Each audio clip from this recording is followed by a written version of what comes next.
జీవితంలో పెద్ద ప్రాబ్లమ్ ఏంటంటే, మనకి ఏం కావాలో తెలిసినా కూడా కొన్నిసార్లు మనం అది యాక్సెప్ట్ చేయలేము. సొసైటీ వల్ల కానీ, మన మైండ్ సెట్ వల్ల కానీ, లేదా కొన్ని కొన్ని భయాల వలన కానీ, మనము ప్రతి దానికి యెస్ చెప్తూ ఉంటాం. నో చెప్పటానికి భయపడుతుంటామనమాట. సో, అలా నో చెప్పలేకపోవటం వల్ల మనల్ని మనం ఇబ్బంది పెట్టుకున్న వాళ్ళం అవుతాము. సో, ఈరోజు నేను ఈ వీడియోలో how to say no, why to say no అనేది మీతో షేర్ చేసుకుంటాను. మీ జయ, జేకే స్ఫూర్తి ఛానల్‌కి స్వాగతం. సొసైటీ వర్సెస్ సెల్ఫ్ ఇవి 2 అబ్జర్వ్ చేస్తే, సొసైటీ ఏమో మనకి నేర్పించింది. అందరికీ హెల్ప్ చేయాలి, ఎవరిని బాధ పెట్టకూడదు అని. కానీ సెల్ఫ్ నిజానికి మనం అన్ని యాస్పెక్ట్స్‌లో, అన్ని సిట్యుయేషన్స్‌లో హెల్ప్ చేయగలమా? నో అనే చెప్పాలి. సో, ఇలాగా మొహమాట పడి యెస్ చెప్పినందువల్ల, నో చెప్పలేకపోవటం వలన, మనల్ని మనం ఇబ్బంది పెట్టుకోవటం అంటే, మనకి మనం స్ట్రెస్‌ని కొని తెచ్చుకోవటమే అన్నమాట. సో, దీని వెనక సైన్స్ కూడా ఉంది. సైన్స్ బిహైండ్ సేయింగ్ నో ఏంటంటే, ఇలా నో చెప్పటం వలన మైండ్ ఓవర్‌లోడెడ్ అవ్వదనమాట. సో, అప్పుడు మైండ్ ఫ్రెష్‌గా పీస్ ఆఫ్ మైండ్‌తో ఉన్నప్పుడు, రిలాక్స్‌డ్‌గా ఉన్నప్పుడు డెసిషన్ మేకింగ్ కానీ, మన థాట్స్ కానీ, మన యాక్షన్స్ గానీ అన్నీ ప్రాపర్‌గా ఉంటాయనమాట. ఇప్పుడు చూడండి, మీ సర్కిల్‌లో ఎవరైనా ఒక రూ. 2000 మనీ అడిగారనుకోండి. బట్ మీ దగ్గర రూ. 1000 ఉంది. సో, ఆ టైంలో ఏం చేయాలి? యెస్ చెప్పాలా? నో చెప్పాలా? ఆలోచించండి. సో, ఇక్కడ నో చెప్పగలిగితే మీకు టెన్షన్ ఉండదు.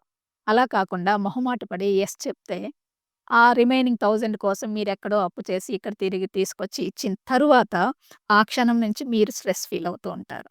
సో, ఇదొక కేస్ అనమాట. ఇక్కడ కంపల్సరీగా నో చెప్పాలి.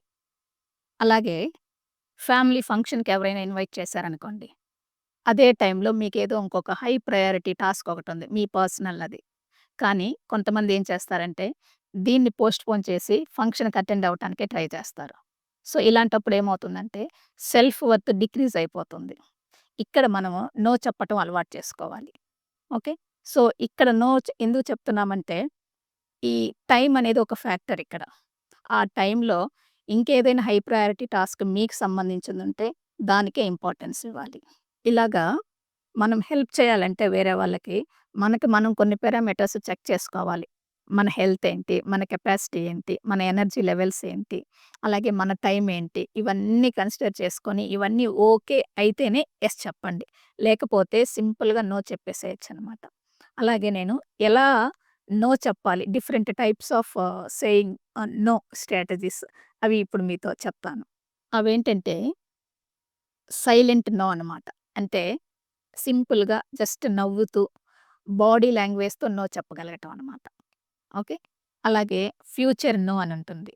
అదెలా అంటే సింపుల్‌గా స్ ఆహ్, పోస్ట్‌పోన్ చేయటం. అంటే తర్వాత చూద్దాము అన్నట్లుగా పోస్ట్‌పోన్ చేయటం అనమాట. సో, అదనమాట. ఇంకోటేంటంటే డెఫినిట్ నో. డెఫినిట్ నో అంటే నిక్కచ్చిగా ఇది నేను చెయ్యను. నా ప్రయారిటీ కాదు. సారీ అని చెప్పటం అనమాట. సొసైటీలో హై ప్రొఫైల్ ఉన్న వాళ్ళని చూడండి. వాళ్ళ డెసిషన్స్ మీద ఎంత క్లారిటీ ఉంటుందో వాళ్ళకి. అలాగే వాళ్ళ ఒపీనియన్ కూడా అంతే స్ట్రాంగ్‌గా ఉంటుంది. అందుకే వాళ్ళకి సొసైటీలో చాలా రెస్పెక్ట్ ఒస్తుంది. అలా కాకుండా అన్నిటికి ప్రతి దానికి యెస్ అంటూ అందరిని ఇంప్రెస్ చేయాలి అని అనుకుంటూ ఉంటే, ఎదుటి వాళ్ళల్లో వాళ్ళు ఒక ఆప్షన్‌గా ఉంటారు అంతే. వాళ్ళకసలు వాల్యూ ఉండదు. అలా కాకుండా మీకవసరం లేనివి, మీకు నచ్చనివి ఒక్కసారి నో చెప్పి చూడండి. ఆ మరుక్షణమే ఇప్పటిదాకా మీరు యెస్ చెప్పి ఎంత హెల్ప్ చేసినా కూడా ఎదుటి వాళ్ళల్లో సీరియస్ అవుతారనమాట.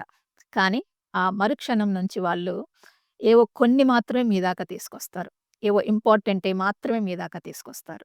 ఇలా స్లోగా అవసరమైనయి మాత్రమే మీ దాకా తీసుకొస్తూ మీ వాల్యూని వాళ్ళు గుర్తిస్తారు. అంటే వాళ్ళు గుర్తించగలిగేలా మీరు చేశారనమాట. మీరు నో చెప్పటం వలన.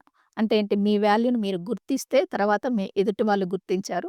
తరువాత స్లోగా ప్రపంచమే మీ వాల్యూని గుర్తిస్తుంది. ఇలా అనమాట. సో, నా పాయింట్ ఏంటంటే, రిలేషన్స్ దెబ్బతినకుండా, అలాగని మిమ్మల్ని మీరు ఇబ్బంది పెట్టుకోకుండా, different ways of saying no strategies use చేసుకుంటూ, చక్కగా మీ సెల్ఫ్ వర్త్‌ని ఇంక్రీజ్ చేసుకోగలరని ఆశిస్తున్నాను. నో చెప్పటం అంటే అది నెగెటివ్ కాదు, వీక్‌నెస్ అంతకంటే కాదు. మీ స్పేస్‌ని మీరు క్రియేట్ చేసుకోవటం అనమాట. అలాగే మీ ప్రయారిటీస్ మీద మీకున్న క్లారిటీని చూపించే ధైర్యం అనమాట. సో, ఫ్రెండ్స్, మీకు ఏ సిట్యుయేషన్‌లో నో చెప్పాలనిపించిందో కామెంట్‌లో తెలియచేయండి. అలాగే వీడియో నచ్చినట్లయితే లైక్ చేయండి, షేర్ చేయండి. జేకే స్ఫూర్తి ఛానల్‌ని సబ్స్క్రైబ్ చేయండి. మీకు యూజ్ అయ్యే ప్రాక్టికల్ అండ్ ఇన్స్పిరేషనల్ ఇన్ఫర్మేషన్ ఇవ్వటానికి టెలిగ్రామ్ ఛానల్ స్టార్ట్ చేశాను.